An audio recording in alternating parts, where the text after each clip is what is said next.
एमपीएससीने विचारलेला एक प्रश्न आपण इथे घेणार आहोत. प्रश्न आहे राज्य निर्मिती संदर्भात.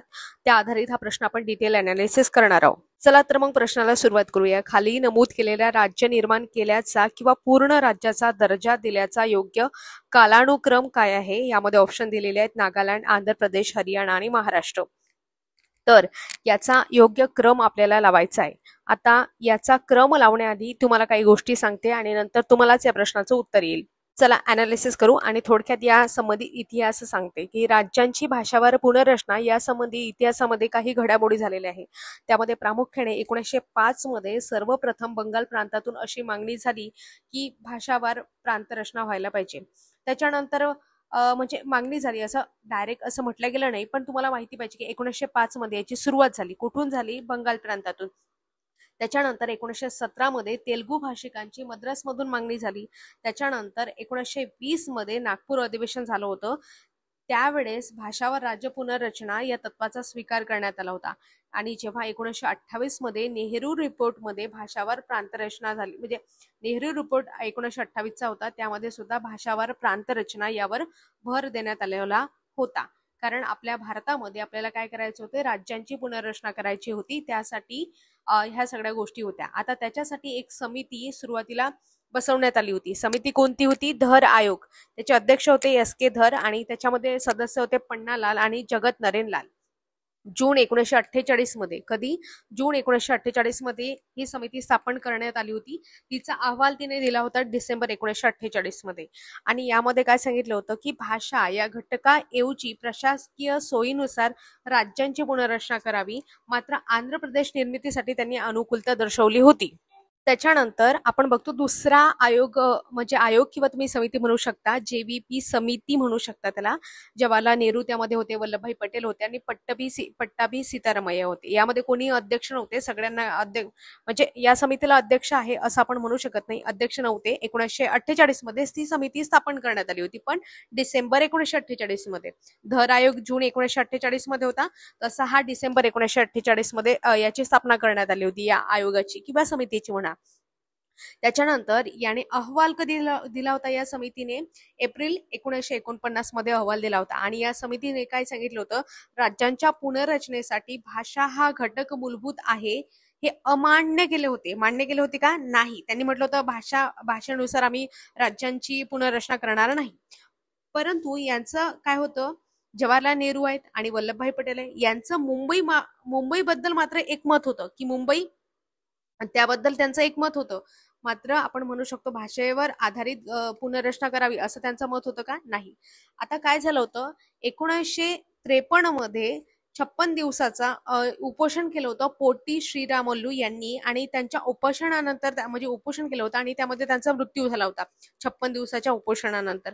म्हणून 1 ऑक्टोबर 1953 ला आंध्र प्रदेश राज्याची निर्मिती करण्यात आली. कारण त्यांनी उपोषण कशासाठी केलं होतं? राज्यावर, म्हणजे राज्यांची भाषावर पुनर्रचना व्हावी यासाठी केलं होतं. आणि त्याच्यानंतर आयोग स्थापन करण्यात आला होता, फाजल अली आयोग. त्यांना आपण राज्य पुनर्रचना आयोग म्हणून ओळखले जाते. तुम्हाला विचारू शकता राज्य पुनर्रचना आयोग म्हणून कोणत्या आयोगाला ओळखले जाते? तर फाजल अली आयोग आहे. याला पाक आयोग असं सुद्धा म्हणतात. यामध्ये अध्यक्ष होते फाजल अली आणि याच्यामध्ये सदस्य होते के.एम. पन्नीकर आणि हृदयनाथ कुंजरू. अध्यक्ष फाजल अली, सदस्य के.एम. पन्नीकर आणि हृदयनाथ कुंजरू असं आपण म्हणू शकतो. आणि यांनी काय सांगितलं होतं की भाषावार पुनर्रचना मान्य केली होती.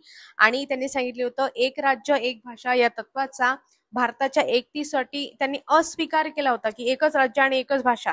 तर त्यांनी काय म्हटलं होतं? देशाची एकता आणि सुरक्षितता टिकवणे यासाठी काय केलं होतं? त्यांनी मूळ घटनेमधील राज्यांचे 4 भागातील वर्गीकरण रद्द केले होते. त्यांनी जे 4 भागामध्ये वर्गीकरण तुम्हाला माहिती असेल ते मूळ घटनेमध्ये होतं, ते त्यांनी वर्गीकरण रद्द केलं होतं त्यांनी. आणि त्यांच्या रचनेनुसार काय केलं होतं? 16 घटक राज्य आणि 3 केंद्रशासित प्रदेश निर्मित केले गेले होते. आणि त्याच्यानंतर आपण बघतो की राज्य पुनर्रचना अधिनियम पारित झाला होता आणि त्यानुसार मात्र 14 राज्य आणि 6 केंद्रशासित प्रदेश तयार करण्यात आले होते. लक्षात ठेवा, फाजल अली आयोग आहे त्यानुसार त्यांनी काय सांगितलं होतं? 16 घटक राज्य आणि 3 केंद्रशासित प्रदेश निर्माण करण्याची शिफारस त्यांनी केली होती.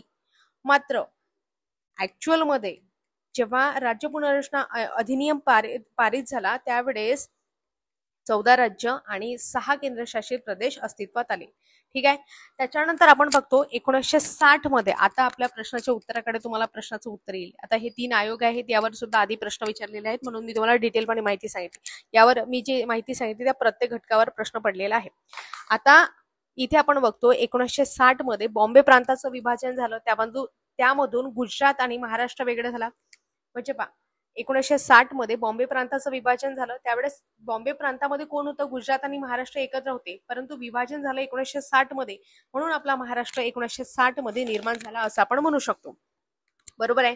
म्हणजे गुजरात जे होतं ते 15वं राज्य बनलं. त्याच्यानंतर 1961 मध्ये दादरा व नगर हवेली यांचं विभाजन, म्हणजे यांचा भारतीय संघामध्ये समावेश करण्यात आला. त्यासाठी 10वी घटना दुरुस्ती करण्यात आली 1961 मध्ये. यावर प्रश्न विचारला गेलेला आहे.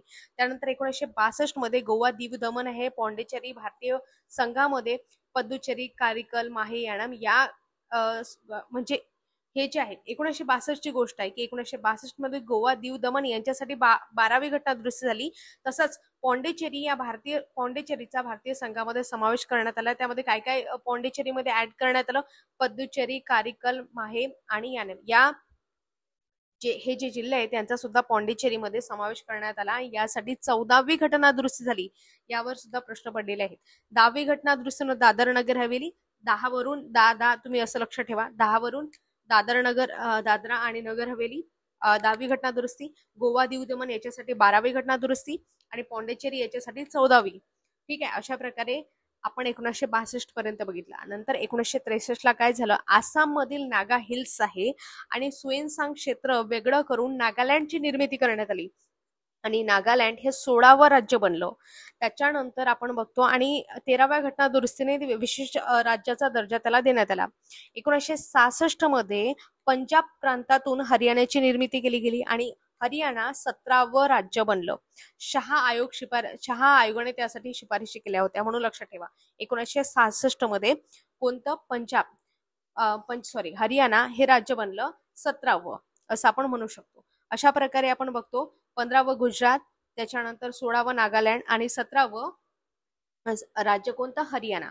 त्याच्यानंतर आणखी महत्वाची गोष्ट म्हणजे 18वं राज्य म्हणून हिमाचल प्रदेशला दर्जा देण्यात आला. त्याच्यानंतर 19, 20, 21 मध्ये 19 मध्ये मणिपूर, नंतर 20 मध्ये त्रिपुरा, 21 मध्ये मेघालय, म्हणजे 19वे राज्य आपल्याला दिसते मणिपूर, त्याच्यानंतर 20वं त्रिपुरा, 21वं मेघालय, त्याच्यानंतर सिक्कीम जे आहे ते 22वं, त्याच्यानंतर 23वं राज्य जे आहे ते आपल्याला मिझोरम दिसते. मिझोरम याची निर्मिती करण्यात आली. 24वं आहे ते अरुणाचल प्रदेश, त्याच्यानंतर 25वं राज्य झालं गोवा, 26वं छत्तीसगड, 27वं उत्तरांचल मधून उत्तर प्रदेश म्हणजे उत्तरांचल म्हणू शकता.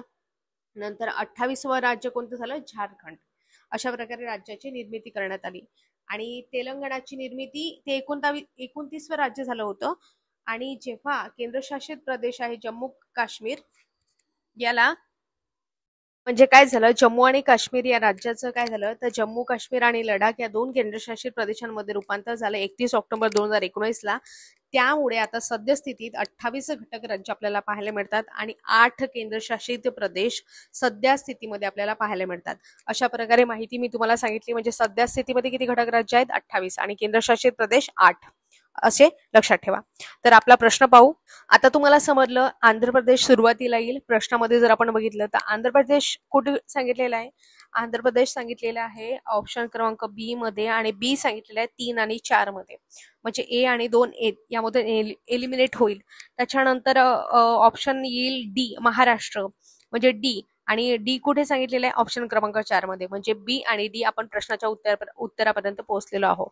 म्हणजे बी सुरुवातीला आंध्र प्रदेश, त्याच्यानंतर महाराष्ट्र 1960 मध्ये, त्याच्यानंतर नागालँडची निर्मिती कधी झाली 1963 मध्ये, आणि त्याच्यानंतर हरियाणा कधी 1966 मध्ये. अशा प्रकारे आपण योग्य कालानुक्रम लावला, म्हणून इथे ऑप्शन क्रमांक 4 हे आपल्या प्रश्नाचं योग्य उत्तर होईल. अशाच प्रकारे आपण प्रश्न अनालिसिस करत असतो. अधिक माहितीसाठी आवडल्यास तुम्ही लाईक, शेअर आणि सबस्क्राईब करू शकता. शिवाय बाकीच्या सुद्धा आपल्या सिरीज वगैरे आहेत त्या तुम्ही पाहू शकता. तर आवडले तर नक्की लाईक करा. ठीक आहे, भेटू आपण नवीन व्हिडिओसह पुढील भागामध्ये. तोपर्यंत तुम्हा सर्वांचे मनापासून आभार. धन्यवाद.